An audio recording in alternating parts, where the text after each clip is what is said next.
Karen gave me 10 days to remove my grandfather's bridge, calling it unsafe, unauthorized, and a threat to the neighborhood. I didn't argue. I saved the notice and went home to find the paperwork my grandfather had kept for decades. Buried inside an old cedar chest were permits, photographs, surveys, and a 1996 drainage plan showing something Karen clearly didn't know. Mercer Bridge wasn't just a crossing. It sat directly over a protected overflow route that helped control stormwater for Cedar Hollow. Then the situation got worse. A contractor arrived believing the HOA owned my bridge. Part of my boundary fence had been cut, and trail camera footage showed HOA landscapers removing willows and altering the creek corridor. A homeowner named Ruth gave me photographs of previous flooding near Alder Lane, so I brought in civil engineer Tom Wilkes. His inspection confirmed that the bridge protected a stone-lined drainage channel, and that careless removal could increase flood risk instead of reducing it. County records then revealed missing inspection reports and compliance forms Karen had signed, claiming the drainage corridor was clear and unchanged. I organized everything and sent it to County Stormwater Officer Daniel Reyes. During the official site visit, Daniel stopped Karen from crossing onto my property, measured the altered overflow route, demanded the missing records, and halted all further work near the creek. At the emergency HOA meeting, Karen still tried to make the bridge look like the problem, but Tom's flood model showed the truth. If the drainage path was blocked or the bridge removed incorrectly, water could push toward homes on Alder Lane. Ruth showed her flood photographs. I showed the real estate listings promoting uninterrupted creek views, and the board finally turned. Every violation against my bridge was withdrawn. The damaged creek corridor was restored, and Mercer Bridge was repaired instead of demolished. Later, standing beside the cleaned bronze plaque, I understood what Karen had missed from the beginning. Some old things survive not because people are sentimental, but because they were built correctly, and because people still depend on them. The first thing Karen did was point at my grandfather's bridge like it was trash left on a curb. "This has to come down," she said. 10 days. After that, we start fines." The rain had stopped maybe 20 minutes earlier. Water still dripped from the cedar limbs over Silver Creek. The bridge boards were dark and glossy, the way old wood gets after a storm. I stood there with one hand on the rail, watching her tap a laminated notice she had zip-tied to the post. Behind her, 2 HOA volunteers stood on the walking trail with clipboards. They looked uncomfortable, but not uncomfortable enough to leave. What Karen did not know was that the bridge she wanted gone was not just a bridge, and what she really did not know... Hey, welcome to HOA Karen cases. ...than it did to mine. So, I did not raise my voice. I did not threaten her. I did not tear the notice in half. I just looked at the paper, looked at her binder, and asked, "What authority are you using?" She smiled like I had asked the wrong question. Before I tell you how that little question cost her the HOA presidency, let me ask you this. What would you have done if someone walked onto your family land and ordered you to tear down the one thing your grandfather built to keep the whole place from washing away? My name is Eli Mercer, and the old property along Silver Creek had been in my family for 3 generations.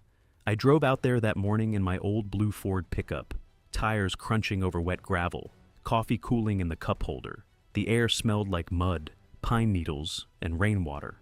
Cedar Hollow Estates sat beyond the trees, all matching mailboxes, trimmed lawns, and stone entrance pillars pretending the whole neighborhood had grown there naturally. My side of the creek was different. The grass was rougher, the barn leaned a little, the farmhouse needed paint, and Mercer Bridge sat where it had sat since 1978, crossing the narrow bend of Silver Creek. It was not fancy, just timber, stone, iron bolts, and work. My grandfather built it after a flood took out the old farm crossing. My father helped repair it as a teenager. On the near post, a small bronze plaque still carried their initials, rubbed smooth by years of hands and weather. I always touched that plaque when I crossed. That morning, my fingers found plastic instead. The laminated notice was zip-tied through the rail, printed on Cedar Hollow Estates letterhead. It said the bridge was an unauthorized structure, visually incompatible with community standards, unsafe for children, and scheduled for removal if I did not comply within 10 days. It mentioned daily fines. It mentioned legal fees. It did not mention my parcel number. It did not cite a recorded covenant. It did not identify the bridge correctly.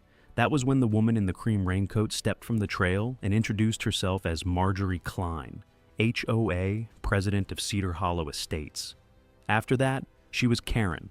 She was polished in that expensive suburban way, clean boots with no mud on them, perfect hair despite the drizzle, clipboard tucked against her chest like a badge. "We've had several complaints," Karen said. "From who?" "Residents. About a bridge on my property. About a dangerous visual nuisance affecting our common area." I looked past her to the trail. Cedar Hollow's walking path ran along the far side of the creek, close enough for residents to see my bridge through the trees. That did not make the bridge theirs. Karen opened her binder and turned it toward me, but not close enough to read.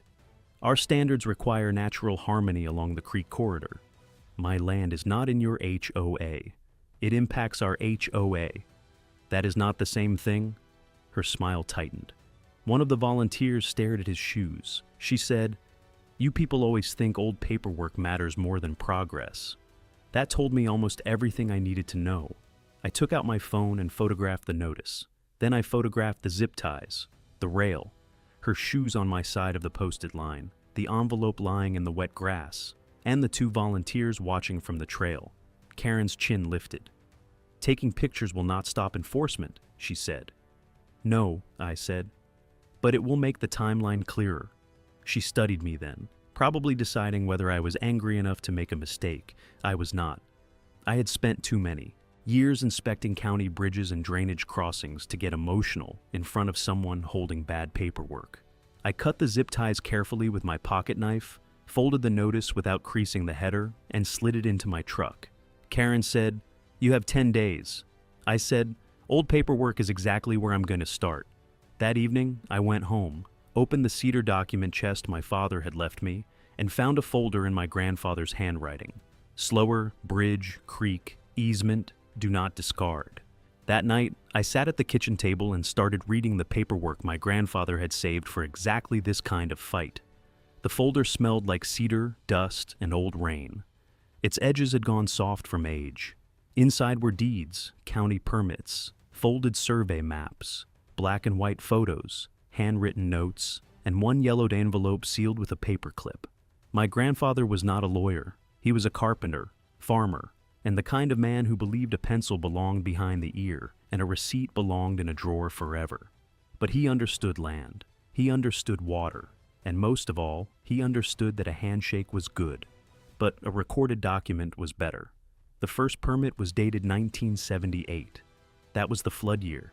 I had heard the story since I was a child. Silver Creek came over its banks after 3 days of rain, tore out the old farm crossing, and stranded my grandparents on the wrong side of their own land. My father was 15 then. He spent 2 days hauling lumber through mud, while my grandfather measured watermarks against the old oak tree. The photo in the folder showed them standing where the bridge would eventually go. My father was skinny, soaked, and grinning. My grandfather had one hand on a shovel and the other on a line of stakes. On the back, in blue ink, he had written, "Build where water already wants to pass." That line stayed with me. The second stack of documents was from 1996, when the pasture across the creek was sold to the developer who later built Cedar Hollow Estates. Those papers were more formal: engineering drawings, drainage notes, county review comments, a recorded agreement with signatures, seals, and parcel references. I spread them across the table and weighed the corners down with coffee mugs. There it was. Mercer Bridge was not an afterthought. It was marked on the subdivision drainage plan. The stone-lined channel beneath it was labeled as part of the overflow route. The developer had been required to preserve the natural creek spillway, maintain access for inspection, and avoid grading that would obstruct water during heavy rain. Cedar Hollow had not been approved despite my grandfather's bridge. It had been approved partly because of it. That was the first clean paperwork win. And, I admit, I smiled, not because the fight was over. Fights with people like Karen are rarely over when facts first appear. I smiled because her laminated notice had tried to turn my family's work into an unauthorized nuisance. while the county records described it as preserved infrastructure. A little after 8, my daughter Maya came over with a flatbed scanner and a bag of takeout noodles. She took one look at the table and said, "This is either a lawsuit or a treasure map." "Possibly both," I said. She picked up the old flood photo and went quiet. "That's Dad's dad?" "And my father beside him." She ran her thumb near the edge, careful not to touch the image. "I always thought the bridge was just there." "That's how good work looks after a while," I said. "People forget somebody had to build it."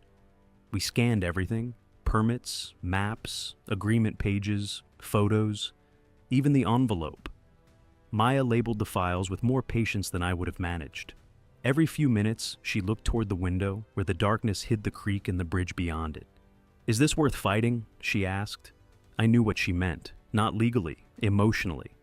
I thought about my mother scattering wildflower seeds along the creek bank every spring, telling me roots held soil better than stone if you gave them time. I thought about my father replacing boards on that bridge with a thermos of coffee sitting beside him. I thought about Karen tapping the rail like it was junk. "Yes," I said, "but we fight it clean." The next morning, I sent a certified letter to the HOA office and copied their management email. It was polite, it was short. It said Mercer Bridge was located on private property outside Cedar Hollow Estates. It requested the specific legal authority for their demand, all board records related to the bridge, any engineering reports they relied on, and any document granting them access to my land.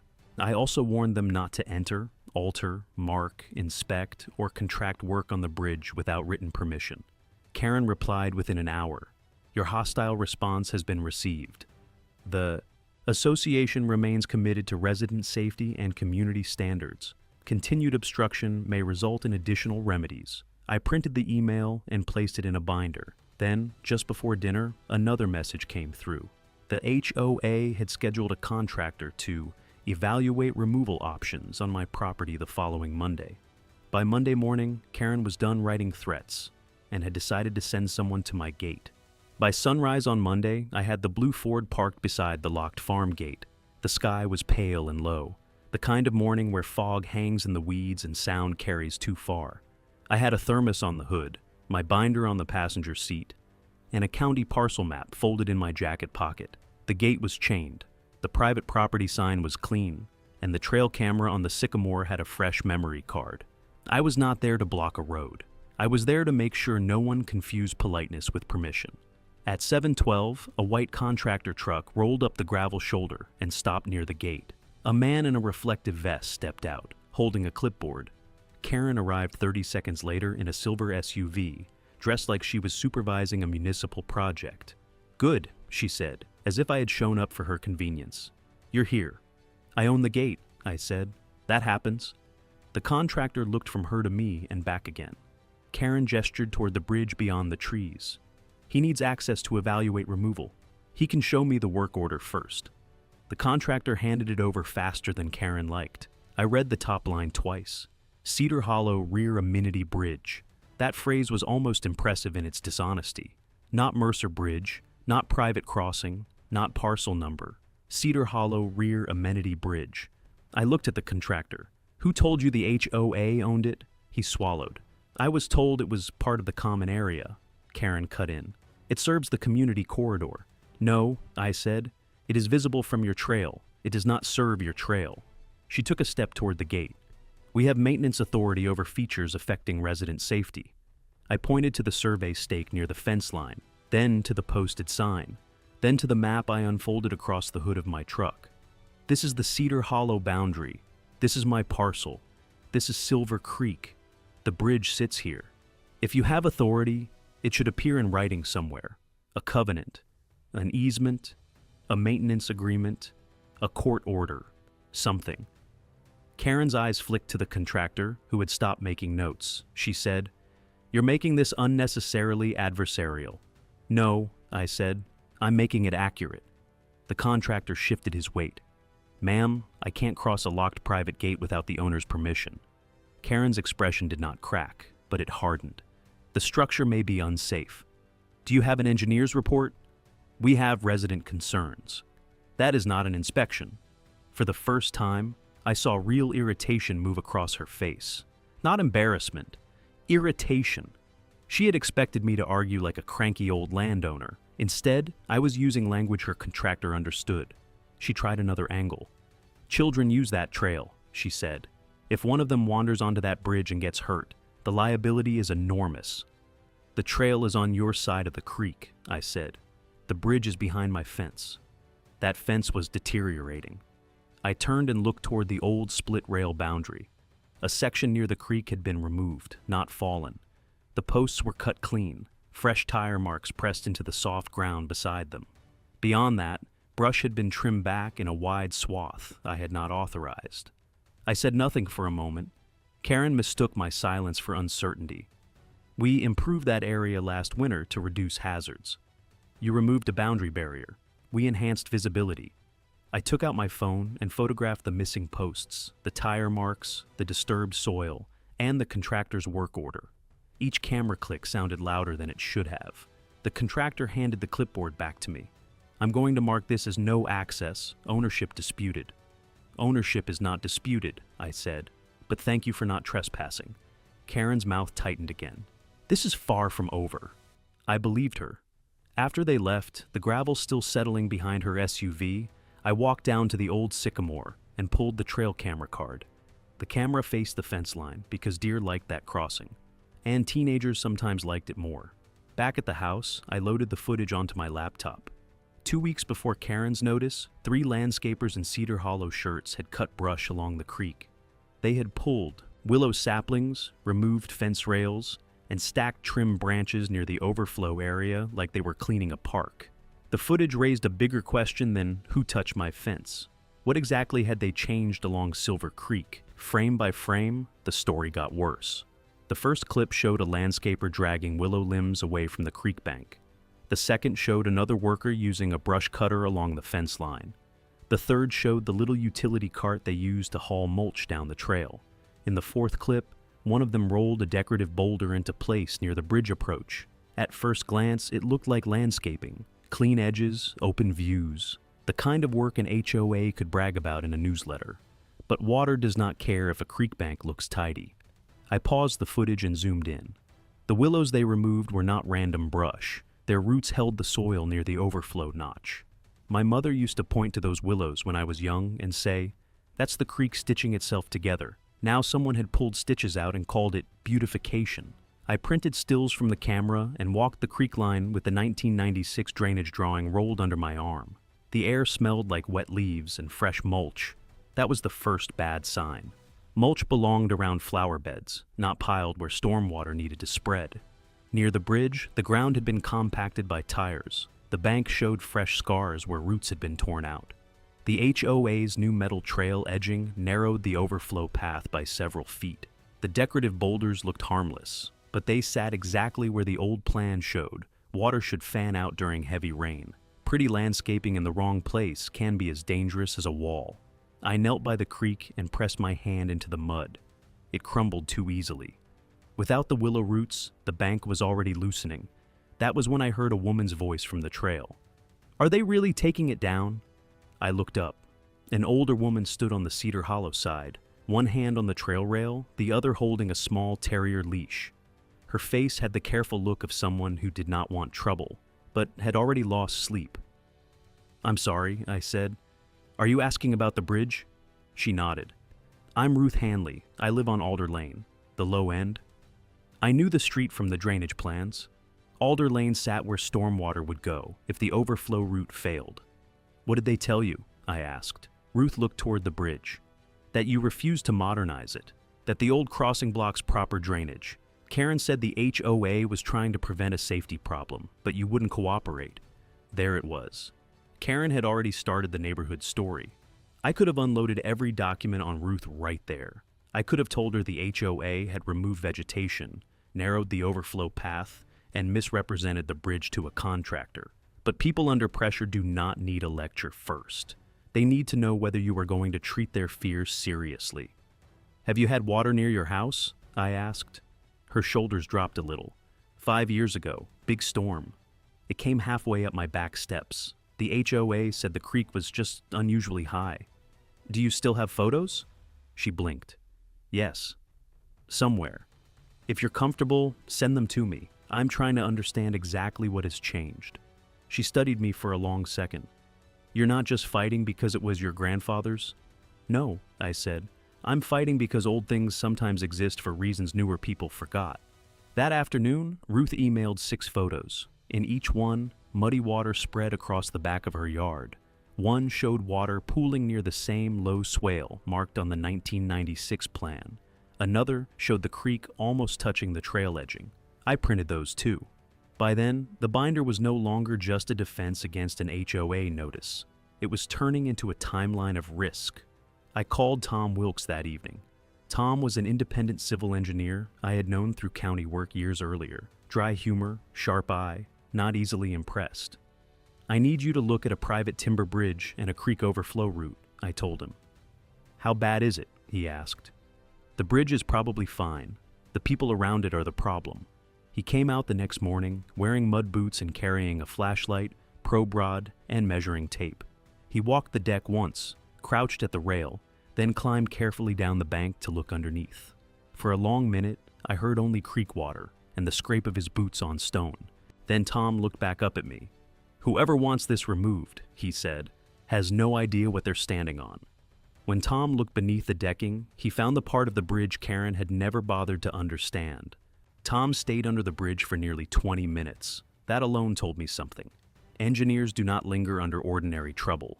They look, measure, frown, and start naming costs.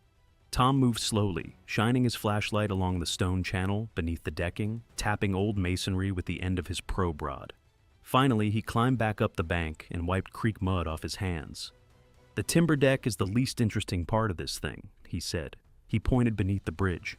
You've got a stone-lined culvert channel there. See the notch along the downstream side? That's an overflow relief point. He paused, then pointed again. And that conduit tucked under the capstone? That looks like monitoring cable. For what? Stormwater pump alarm, most likely. Cedar Hollow's system. I looked down through the gap between 2 boards. I had crossed that bridge hundreds of times, repaired rails, replaced planks, cleared branches after storms. I knew it well. But even I had not paid enough attention to that conduit. It was old, gray, and tucked where a casual eye would miss it. Tom took another measurement. Your grandfather didn't just build a crossing, he protected the channel. A memory came back so clearly, I almost heard the old man's voice. A good bridge doesn't fight the water. It gives it somewhere to go. When I was young, I thought that was just one of those country sayings adults used when they wanted to sound wise. Standing there with Tom, the creek sliding dark beneath the beams, I understood it differently. The bridge was not only carrying people over water, it was keeping water in the path designed for it. Tom explained it in plain terms. If someone tore out the bridge casually, old stone could collapse into the channel. If debris lodged in the wrong place, water could back up. If the overflow notch was blocked or reshaped without engineering, a heavy storm could push Silver Creek toward Alder Lane.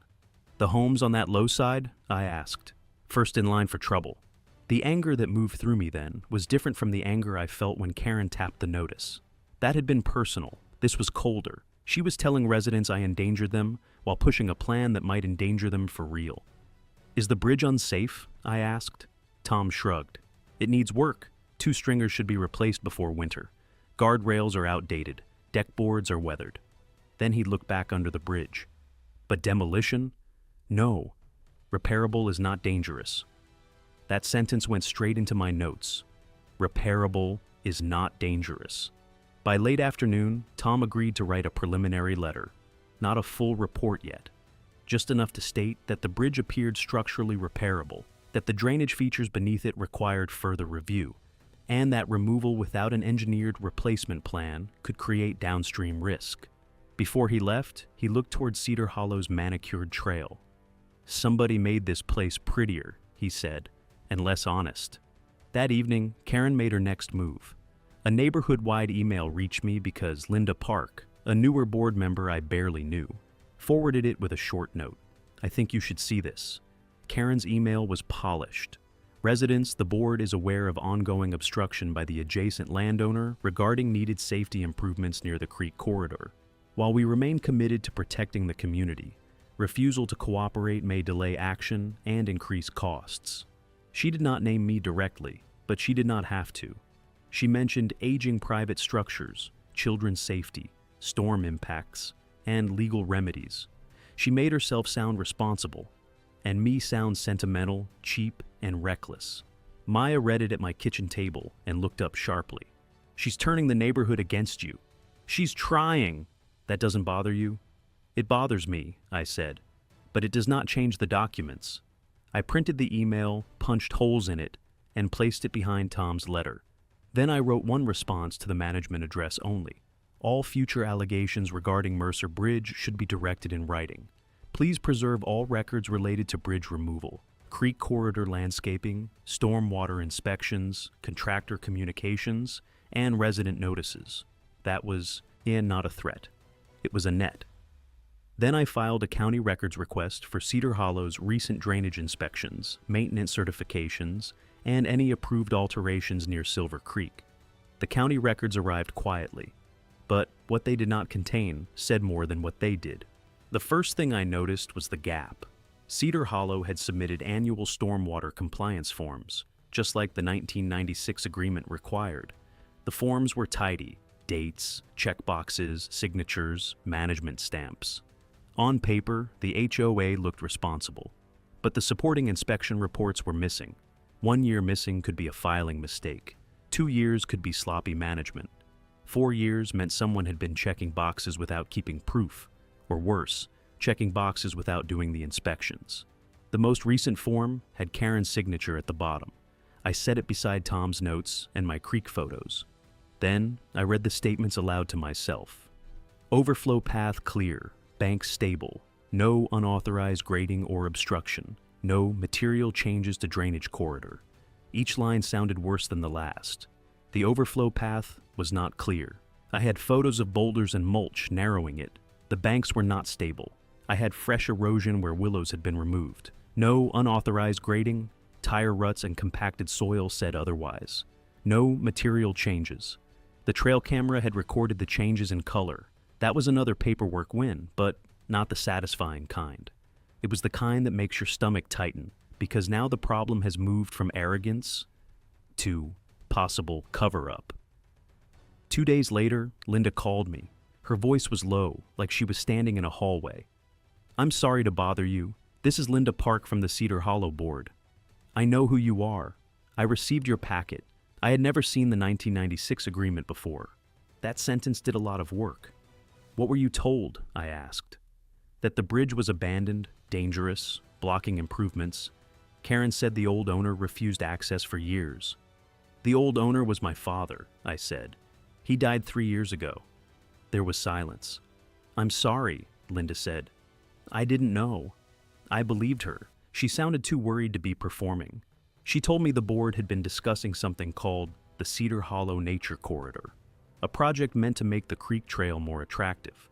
Better views, cleaner banks, interpretive signs, a small overlook near the bridge area. Karen had presented it as a safety and beautification effort. Then Linda said the part that pulled it all together. "Grant has been using the project in listings. Grant Klein, Karen's husband, sold real estate around Cedar Hollow. I found 2 active listings online within minutes: creek-adjacent lots, premium trail access, future nature corridor improvements, uninterrupted creek views." There it was. Not the whole motive, maybe, but enough of one.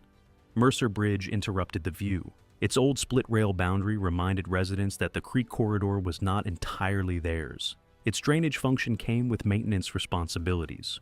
Remove the bridge, dress up the trail, blame the private landowner, and the HOA might avoid admitting it had neglected the system for years. That same afternoon, a violation package arrived from the management company. It was thick enough to look serious and vague enough to be careful. It threatened fines, legal fees, injunctive relief, and possible lien action for maintaining a hazardous nuisance affecting Cedar Hollow residents. But it never said the bridge was inside the HOA, not once.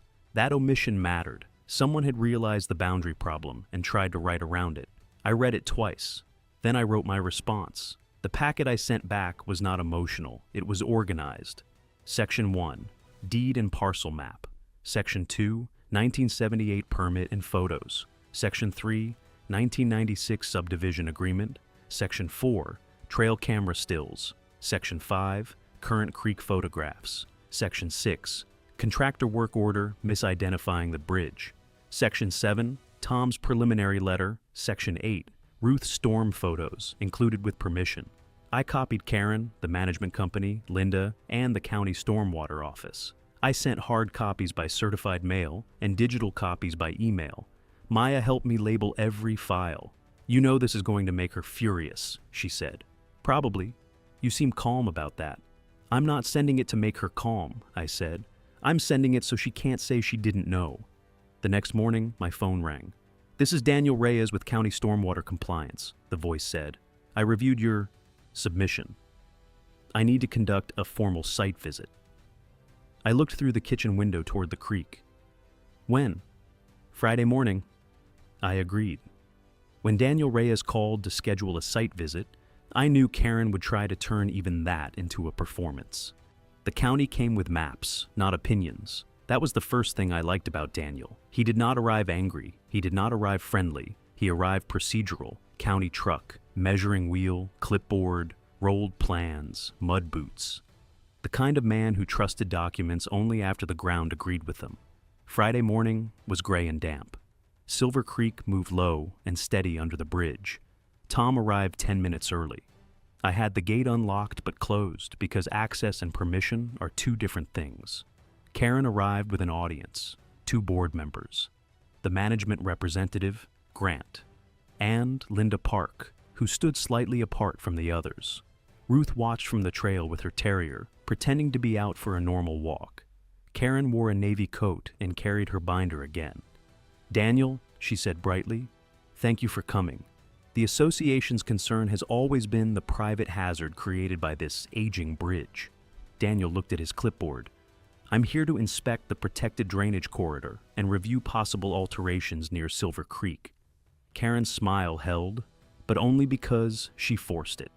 I opened the gate. You can access the bridge from my side. Karen stepped forward as if that included her. Daniel raised a hand. For now, I only need the property owner and the engineer.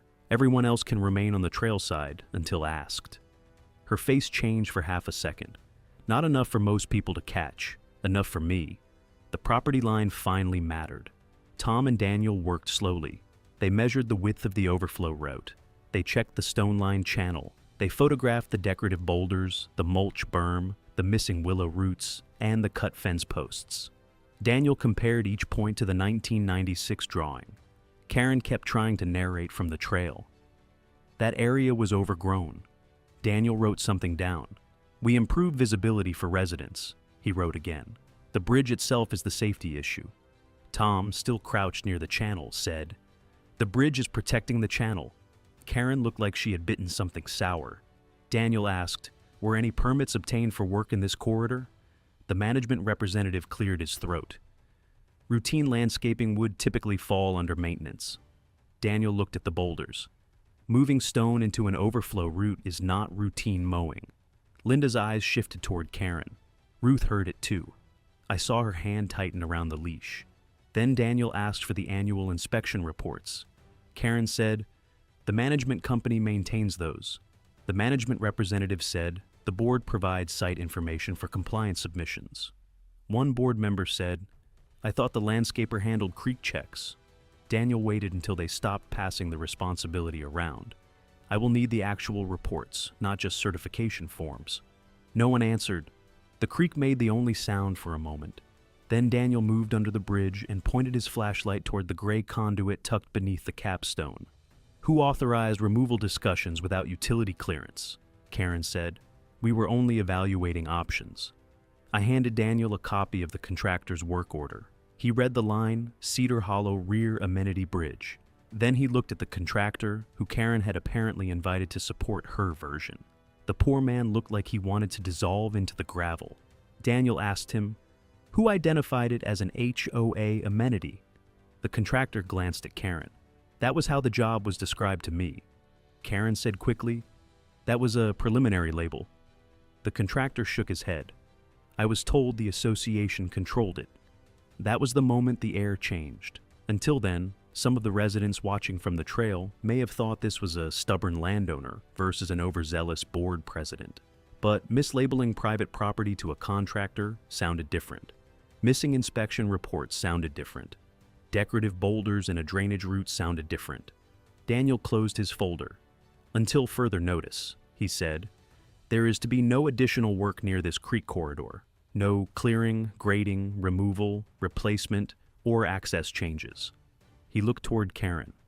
"The HOA will receive a preliminary notice and will attend an emergency compliance meeting." Karen's binder dropped slightly against her side. "You can't expect us to halt safety improvements." Daniel's voice stayed flat. "I expect you to halt unapproved work near protected drainage infrastructure." For the first time since this began, Karen had no polished answer ready.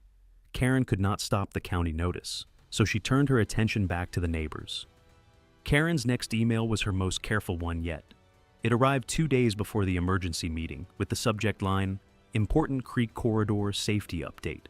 No exclamation points, no direct accusations, no obvious lie big enough to grab with both hands.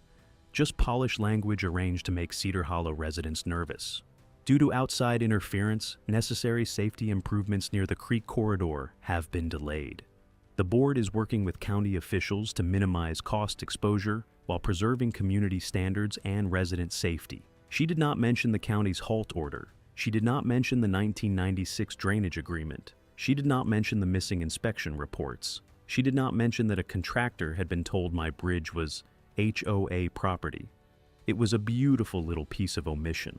By noon, neighbors started showing up at my gate. Some were angry. One man wanted to know if I planned to pay for any assessments caused by my refusal. A woman asked whether her children were in danger on the trail. Another resident said Karen had warned that old private structures could cause insurance problems for everyone. I did not argue through the gate. I did not debate rumors one at a time. That was exactly where Karen wanted the fight. Emotional, scattered, and neighbor against neighbor. So I made packets. Maya came over that evening and we turned my kitchen into a print shop. Timeline on top, map behind it. Then the key pages, bridge permit, drainage agreement, photos of the altered creek bank, Tom's summary, and Daniel's notice. "You're giving them everything?" she asked. "Not everything, just enough that they know what questions to ask." She sorted papers while I stapled.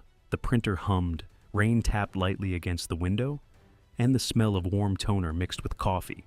Then Maya found the old photograph again. Her great-grandfather stood on the unfinished bridge after the 1978 flood.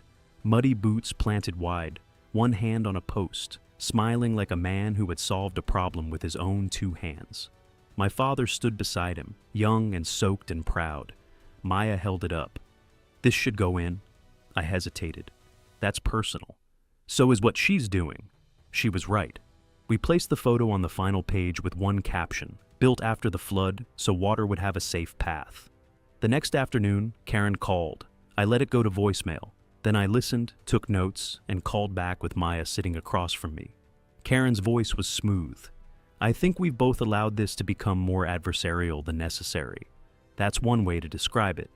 The HOA is willing to forgive all pending violations if you agree to a cooperative replacement plan." "What kind of replacement?" "A decorative pedestrian feature consistent with the nature corridor. It would be controlled and maintained by the association." "So the bridge comes out, the HOA controls the crossing, and you call that forgiveness?" She paused. "You would avoid additional legal exposure. There are no valid violations to forgive." Her tone cooled. "That is your interpretation." "No," I said. "That is what the documents show." After the call, I wrote a memo to file with the time, date, and summary. Then I sent a short email rejecting the offer and preserving the record. Tom's full report arrived that evening. The last page was the one that mattered most. A flood model illustration with 3 panels, normal flow, restricted flow, and removal without engineered replacement. In the 3rd panel, water backed up toward Alder Lane like a dark hand reaching across the map. Ruth's house was in that shaded area. So, were several creek view lots Grant had advertised as premium. I rolled the map carefully and placed it beside the binder. By the time I walked into the clubhouse, Karen already had the room looking at me like I was the problem. The clubhouse was packed. People stood along the back wall with crossed arms and worried faces. Folding chairs scraped the floor. Someone had brought coffee, but nobody seemed to be drinking it. The room smelled like carpet cleaner, damp coats, and tension. Karen stood at the front beside the Cedar Hollow logo, calm and prepared. She opened with safety, then liability, then community standards. Her voice was controlled, almost gentle. We are here because one adjacent owner has refused reasonable cooperation regarding an aging structure near our creek corridor. Several heads turned toward me. I sat in the second row with one binder, one rolled map, and the old flood photo in a folder. Tom sat behind me. Ruth sat near the aisle. Linda was at the board table, pale but focused. Daniel stood near the wall with a county folder tucked under one arm. Karen continued. The board has tried to resolve this privately, but sentimentality cannot override safety. That was her mistake. Daniel stepped forward. For clarity, this meeting is regarding county stormwater compliance. The issue is not neighborhood aesthetics. The room shifted. Karen's smile became fixed. Of course, safety and compliance are closely related. When my turn came, I did not give a speech about family pride. Not first. Anger would have helped Karen. Paperwork helped me. I started with the timeline. 1978, the flood that destroyed the old crossing. 1978 permit, construction of Mercer Bridge. 1996, Cedar Hollow, subdivision approval. 1996 agreement. Preserved overflow route near Silver Creek. Recent landscaping, vegetation removed, boulders placed, overflow narrowed. Contractor work order, bridge misidentified as Cedar Hollow rear amenity. Tom's inspection, bridge repairable, drainage function active. County notice, halt work, pending compliance review. I kept my voice flat. No insults, no drama, just one fact after another. Then Tom unrolled the map. The room went quiet before he even finished taping it to the board. Engineers can make things complicated when they want to. Tom did not. He pointed to the first panel. Normal flow, then the second. Restricted overflow route, then the third. Removal or obstruction without engineered replacement. The shaded water spread across Alder Lane. Ruth made a small sound beside me. Tom said, "Several homes shown here depend on this corridor functioning as designed. The bridge structure protects part of that function. Removing it casually would increase risk." A man in the back stood. "Are you saying our houses could flood because of the bridge?" Tom shook his head. "No, I'm saying your houses could flood because the drainage path around the bridge is being misunderstood and obstructed." That landed. Ruth stood slowly and held up her photos from 5 years earlier. Her voice trembled, but she did not stop. "This is my backyard. This is my step. I was told the creek was just high. I was not told there was an overflow route behind my house." Linda turned to the management representative. "Why wasn't the drainage agreement in our board packet?" He looked down. "The association file appears to have been incomplete." Karen stepped in quickly. Everyone supported making the trail safer and more attractive. The nature corridor was a community benefit. "That may be," I said. Then I placed Grant's listing printouts on the table. Premium creek views, future nature corridor improvements, uninterrupted creek corridor. Grant's face went red. I added Karen's settlement email summary and my written rejection. She offered to forgive violations she could not prove if I allowed the HOA to replace my private bridge with a decorative feature under HOA control.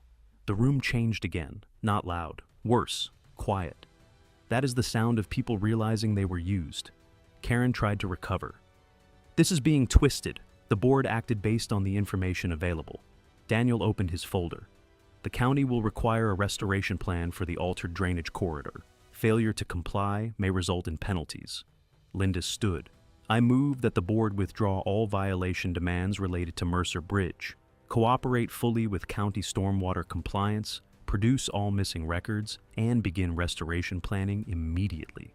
Another board member seconded it so fast, Karen barely turned her head. The vote passed over her objection. She sat there with her binder closed, her face composed and furious. After the meeting, Ruth touched my arm and said quietly, "Your grandfather may have saved my house before I ever knew his name." After the vote, the real victory was not Karen losing power. It was the bridge finally being seen for what it had always done. Cedar Hollow changed faster than I expected. Karen resigned as HOA president before the next formal board meeting. The announcement called it a personal decision. Nobody believed that, but nobody needed to argue. Sometimes the cleanest consequence is a door closing quietly after the facts have already walked through. Grant's listing language changed within a week. The words uninterrupted creek views disappeared. So did future nature corridor. The management company sent residents a corrected packet with the 1996 drainage agreement, the county notice, and a promise to reconstruct the association's stormwater records. Most satisfying of all, the apology came in writing. The HOA withdrew every threat, every alleged violation, and every demand that I remove Mercer Bridge. They acknowledged that the bridge sat on private property. They acknowledged that creek corridor work had been performed without proper review. They agreed to coordinate with the county on restoration. I printed that letter and placed it in the binder, not because I planned to wave it around, because paper had gotten us into the truth, and paper was going to keep us there. Linda became interim board president. She invited me to join a drainage safety committee with Tom, Daniel, Ruth, and a few Alder Lane residents. I told her I would not join the HOA because I had spent enough time being governed by it without membership. But I agreed to coordinate on creek maintenance where the easement required it. The bridge was repaired, not removed. The HOA paid for restoration of the drainage corridor it had damaged, removal of the misplaced boulders, regrading of the overflow route, replacement of stabilizing vegetation, and county-supervised inspection. I paid for the personal improvements to the crossing itself. New deck boards, safer rails, 2 new stringers, and a careful cleaning of the bronze plaque. When the contractor brushed the plaque with a soft cloth, the initials came back brighter than I had seen them in years. The split rail fence was rebuilt too. This time, it followed the surveyed boundary exactly. We added clear signs, private property on my side, creek viewing area on the HOA side, no drama, no ambiguity. Residents could enjoy Silver Creek without wandering onto my land, and I could cross my bridge without finding laminated threats attached to it. A month later, we held a small dedication, nothing fancy, folding chairs near the trail, a thermos of coffee on the tailgate of my blue Ford. Ruth brought flowers. Maya read the caption from the old flood photo. A few local trade students helped plant young willows along the bank, their roots tucked into dark soil where the old ones had been torn away. That day, I announced the Mercer Bridge Scholarship. It was not huge, just a small yearly award for students studying carpentry, surveying, drainage, or civil trades. The kind of work people only notice when it fails, and depend on when it does not. Ruth cried when I said my grandfather believed good work should outlast the person who did it. I almost did too, but I held it together until later, after everyone had gone home and the evening settled over Silver Creek. Rain had passed through again, soft and steady. The bridge boards smelled like fresh-cut wood and water. The creek moved beneath me, not angry, not blocked, just following the path it had always wanted. I touched the bronze plaque. For weeks, Karen had tried to make that bridge look like a problem, an eyesore, a hazard, a thing standing in the way of progress. But the truth was simpler.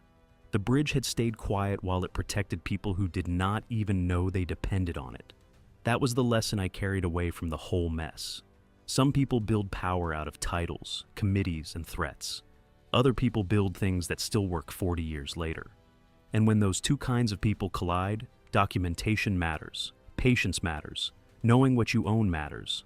But most of all, remembering why something was built can matter more than how old it looks. Some bridges carry cars, some carry water, some carry the weight of people who built things correctly the first time.